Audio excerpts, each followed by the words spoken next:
제가 맡은 주제가 새 정부의 자치분권 과제입니다. 집권 초기에는 분권을 하겠다고 아주 강하게 공약을 제시합니다. 왜냐하면 선거 과정에서 분권을 하겠다고 약속했기 때문에 그렇습니다. 그러나 집권 후반기에 가면 모든 정부가 공통적으로 노무현 정부 역시 문재인 정부 마찬가지로 자치분권과 균형발전은 허지부지되어 왔던 역사를 가지고 있습니다. 저는 윤석열 정부도 크게 다르지 않을 것이라고 봅니다. 오전에 김병준 균형발전위원장께서 윤석열 정부의 3대 약속 15제 과제를 발표하신 걸 보셨겠습니다만 그 내용을 보면 매우 저는 의아한 것이 그 지방자치 아주 전문가가 위원장하셨는데 역대 정부의 과제보다도 매우 구체성이 떨어지고 새로운 내용이 거의 없어서 선거 때도 그렇지만 이 윤석열 정부의 자치분권에 대한 의지가 미약한 것이 아닌가 이런 우려가 많고요. 또 하나는 균형발전을 강조하고 있는데 그 균형발전의 요체가 지방주도의 균형발전을 하겠다는 것이죠. 예전 중앙주도 중심에서. 그러나 여러분 잘 아시다시피 여기 당진 시장님도 계십니다만 지방의 역량은 이미 결정되어 있습니다. 예를 들면 자치 역량이 매우 현격하게 큰 차이가 있습니다. 그랬을 때 지역주도의 균형발전 역시 부익부 빈익비 현상을 더 가중화시킬 우려가 있는데 거기에 대한 대책이 잘 보이지 않는 것이 좀 걱정스럽고요. 자치분권위원회에서 제시한 자치분권 2.0은 우리 나눠드린 유인물 58페이지에 이건 박근혜 정부에서 정부 3.0을 했던 것처럼 자치분권 1.0, 2.0 이렇게 자치분권위원회에서 개념 정리해서 제시한 내용입니다. 이런 것을 토대로 윤석열 정부에서 59페이지에 보면 균형발전 국정과제 도출 개념도와 61페이지의 그 실천과제 76개는 오전에 김병준 위원장이 발표한 내용 그대로입니다. 저는 62쪽부터 이 혁신과제 4가지만 요약해서 말씀드리겠습니다. 첫 번째는 지방 분권형 국가 운영 시스템을 재설계할 때가 되었다는 것입니다. 최근의 자치 현장에서 가장 큰 변화는 강력한 분권화 요구입니다. 대표적인 것이 부울경 메가시티와 강원특별자치도 설치입니다. 부울경 메가시티는 여러분 잘 아시는 바와 같이 수도권에 대응할 만한 초강력 경제 시스템을 구축하겠다는 것이죠. 그 요구하는 권한의 명을 보면 그 부울경 공화국이라고 얘기할 정도로 중앙정부가 갖고 있는 권한의 획기적인 이행을 요구하고 있습니다. 그런데 이게 부울경만 요구하느냐? 그렇지 않죠. 대구, 경북, 광주, 전남, 다른 지방 정부들, 특히 광역지자체 중심으로 분권화에 대한 요구가 매우 많고요. 또 하나는 강원특별자치도가 출범했습니다. 저희 행정학계에서는 이게 킹덤이 얘기하는 정책의 창 이론을 아주 접목하게 어울릴 수 있는 게 이 강원특별자치도. 지금 중앙정부에서도 매우 당혹스러워요. 저도 강원대학 교수로서 제가 지방자치 학회장을 할 때 강원특별자치도 설립을 위한 세미나를 여러 번 했죠. 이 강원특별자치도가 되려면요, 외교부, 국방부, 통일부 갖고 있는 권한을 넘겨줘야 됩니다. 소위 철원에 평화특구를 만들겠다는 게 핵심인데요. 중앙정부에서 이걸 쉽게 넘겨줄 리가 있게 되냐는 거죠. 그게 넘겨주지 않으면 강원특별자치도는 균형발전을 위한 중앙정부의 예산 지원을 요구하는 수준으로 전락할 수밖에 없습니다. 그렇다면 전북, 경북 이런 낙후지역들도 동일한 특권을 요구할 수밖에 없죠. 여기에다가 소위 인구 100만의 특례시, 그리고 농어촌 지역에서는 특례군까지 요구한 적이 있습니다. 이럴 때 과연 앞으로 국가 운영 시스템을 어떻게 가져가야 될 것인가? 앞으로 통일, 물론 국회를 양원제로 해서 상원을 지역대표형 미국의 양원제처럼 도입하자 주장하는 논의도 있습니다만, 아직 우리나라 정치 체계상 양원제로 간다는 것은 아직 시기상조일 것 같고, 아마 통일이 된다면 아마 급물살을 탈 것이라고 봅니다. 더구나 그 윤석열 정부에서는 개헌에 대해서는 하지 않겠다고 이미 명확하게 방침을 밝힌 입장이어서 이 문제를 해결하려면 개헌이 전제되지 않고는 추진할 수 없는데, 이런 지방 분권형 국가 이 시스템을 설계해야만 새로운 과제를 돌파할 수 있는데, 그런 측면에서 개헌의 문을 열어놓지 않는 한 이 과제는 해결하기가 좀 어려워진 측면이 있다는 걸 말씀드리고요. 두 번째 핵심 과제는 역시 지방정부의 기관 구성 다양화입니다. 여기에 대한 첫 번째 쟁점은 과연 우리 사회에서 기관 구성 다양화에 대한 사회적 욕구가 뭐로 익었느냐에 대한 논란이 있습니다.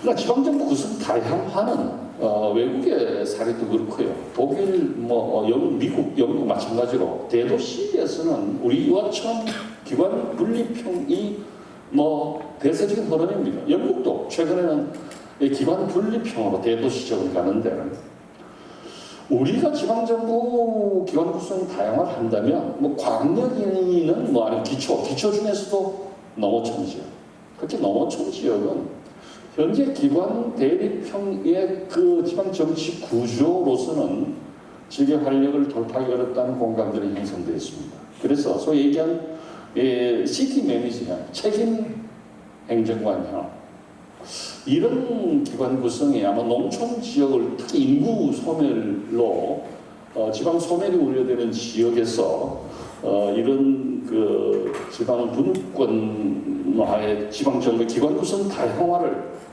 도입할 필요가 있다. 이를 위해서 특별법을 제정해야 되는데, 몇 가지 지금 행안부에서 법안을 지금 검토하고 있습니다만, 이 지방정부 구성 다양화가 되면 우리 지방자치도 새로운 그야말로 지방자치분권 2.0 시대로 갈 수 있는 토대가 마련되지 않을까 하는 것이고요. 더하여 우리도 이제 준자치 제도를 도입해야 되겠다. 우리 지방자치를 하는 이유는 하나지 않습니까? 다양성, 지방이 갖고 있는 다양성을 살리자는 것인데, 이 지방자치 다양성을 살리기 위해서는 저는 외국처럼 우리도 준자치 제도를 도입할 필요가 있다. 영국 농촌 지역의 페리시, 뉴욕시의 보로, 파리 아롱디스만, 그리고 베를린시의 베지르케, 이게 다 준자치단체입니다. 일본의 자치회 정례회라고 하죠. 이것도 일단 준자치단체로 되어 있습니다. 제가 좀 이따 말씀드릴 읍면자치 제도를 보호하기 위해서도 우리가 지방자치 제도에 있어서 준자치 제도를 도입할 필요성이 있다. 이것이 앞으로 우리가 해야 될 과제고요. 세 번째 핵심 과제로서는 저는 주민자치의 내실화입니다.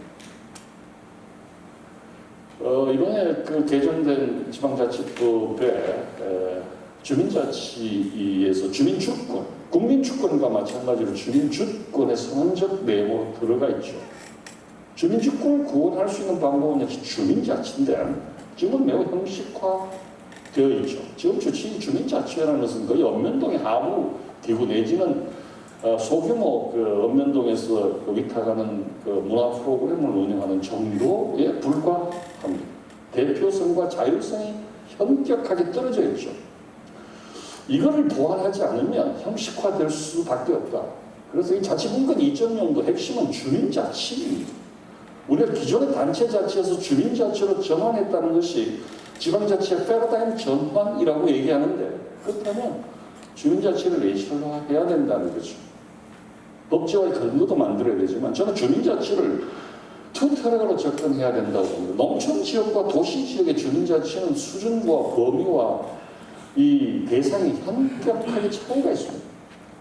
그래서 도시 지역에서는 이전의 주민자치회의 대표성과 자율성을 강화하는 방향으로 해야 된다. 그래서 일부에서는 동작을 주민들이 직선제로 하는 것이 지금 나오고 있습니다.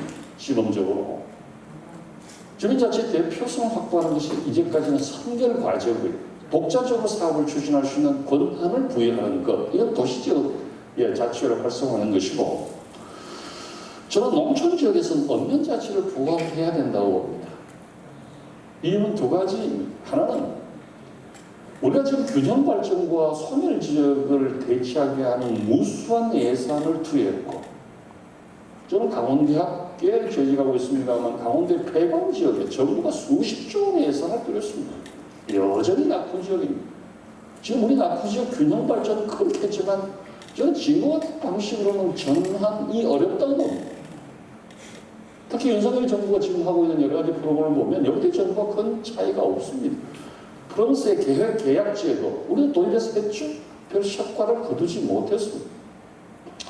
효과를 거두지 못한 정책을 언제까지 붙들고 있을 것이냐. 저는 지역의 활력을 이룰 수 있는 방법, 언면자치 하자는 겁니다. 특히 인구 소멸 지역. 왜 하느냐. 둘째, 두 가지가 있습니다. 하나는 활력을 불어넣을 수 있는 게 중앙정부 차원에서 예산을 물붓듯이 쏟아붓는다고 하더라도 이 밑빠진 독에 물 붓기에 불과합니다. 지역에 이걸 소화할 수 있는 역량이 안 됩니다. 지역의 인재가 또 점점 떠나갑니다. 기존의 지역 정치 구조로서는 이 문제를 타개하기 어렵습니다. 제가 네 번째 대선 과제를 다시 말씀드리겠습니다만, 내 고향에 사라지는 고향을 위해서 언면자치를 해서 언면장이 돼서 가겠다 그러면 중앙정부에서 은퇴하신 분들, 많은 분들이 고향에 갈 수 있습니다. 지역의 활력을 이룰 수 있는 것은 저는 우리 지방자치 1949년도에 제정된 지방자치법에는 언면자치 했습니다. 군자치가 아니고 언면자치를 실시를 했죠. 그걸 다시 돌아가는 것이 저는 언면에 살릴 수 있는, 우리 소멸돼가는 지역을 살릴 수 있는 저는 활력의 맥티브가 될 것이라고 저는 확신합니다. 그래서 언면자치를 하자고 되게 강하게 주장하고 있습니다. 그러려면 지방자치 제도를 전면적으로 바꿔야 돼요. 이 개헌이 되지 않으면 하기가 어렵습니다. 그런 측면에서 이 언면자치가 필요하다는 걸 말씀드리고요. 마지막으로 지방정치 제도 이런 식으로 가서는 우리나라 지방자치 2.0이 아니라 1.5도 가기 어렵습니다. 저는 1.0, 1.1-0 정도에 불과하다고 봅니다. 첫 번째, 기초원의 정당 공천제. 이거 폐지 않으면 지금 지방정치라는 것은 국회의원에 거의 종속되어 있습니다.